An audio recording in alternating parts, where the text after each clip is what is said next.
Hello বন্ধুরা, তোমরা সব কেমন আছো? আশা করি তোমরা সবাই ভালো আছো, আমিও ভালো আছি। তো আজকের ভিডিওটা হচ্ছে কম্পিউটারের কাজ। আমরা যে কম্পিউটারের কাজগুলো করি, সবারই বাড়িতে কিন্তু কম্পিউটার থাকে না। কিছু কিছু বাড়িতে থাকে, আবার কিছু কিছু বাড়িতে থাকে না। কিন্তু একটা অ্যান্ড্রয়েড মোবাইল সবারই বাড়িতে থাকে। অ্যান্ড্রয়েড মোবাইলের থ্রু তুমি কম্পিউটার কাজ করতে, তার জন্য আমাদের চারটে জিনিস প্রয়োজন। সেগুলো হচ্ছে কি কি, এই আমি তোমাদেরকে দেখাতে চলেছি।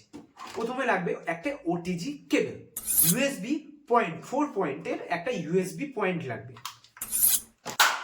আর একটা মাউস, যার থ্রু তুমি কম্পিউটার যেহেতু কাজ করবে। কিবোর্ড। এই চারটে জিনিস তো তোমাদেরকে দেখিয়ে দিলাম। এই চারটে জিনিস কিভাবে ব্যবহার করবে বা সেটিং করবে, চলো তোমাদেরকে দেখাই। ইউএসবিটা আমার যে ইউএসবি ওটিজিটা ইউএসবির সাথে আমি কানেক্ট করে দিলাম। তারপর এই যে সি টাইপ চার্জার টাইপের যেটা আছে সেটা চলে যাবে আমার মোবাইলে। ঠিক আছে, মোবাইলে যাওয়ার পর দেখতে পাচ্ছ এখানে আমার লাইট জ্বলছে। 4 পয়েন্টের যে ইউএসবিটা আছে সেটা। এই যে মাউসের এটা হচ্ছে ইউএসবি আছে, এটাকে আমি 1 নম্বর পয়েন্টে দিয়ে দিলাম। দেখতে পাচ্ছ মাউস আমার চলছে। এই দেখো, দেখতে পাচ্ছ আমার কার্ড সেট চলে এসেছে আমার মোবাইলের মধ্যে। এ দেখো, আমি এবার মোবাইলটাকে যদি ভাবি এমন করে টেনে তুলতে পারবো। এ দেখো, মোবাইলের থ্রু কাজ করতে পারবো।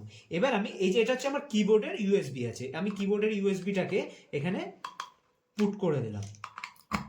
পুট করে দিলে দেখতে পাচ্ছ আমার মোবাইলের, এই দেখো আমাদের কিবোর্ডের মধ্যেও লাইট জ্বলছে, মানে আমি কিবোর্ডেও কাজ করতে পারবো। এই দেখো, আমি যদি যা লিখবো সেটা এখানে চলে আসবে। তো এইভাবে তোমরা তোমার মোবাইলটাকে কম্পিউটারের মতন ব্যবহার করতে পারবে। ভিডিওটা যদি তোমাদের ভালো লেগে থাকে, চ্যানেলটাকে সাবস্ক্রাইব করবে, ফলো করবে, আর এই ভিডিওটাকে শেয়ার করবে তোমার বন্ধুদের সাথে। আর এরকম টাইপের যদি ভিডিও তোমাদের হয়, অবশ্যই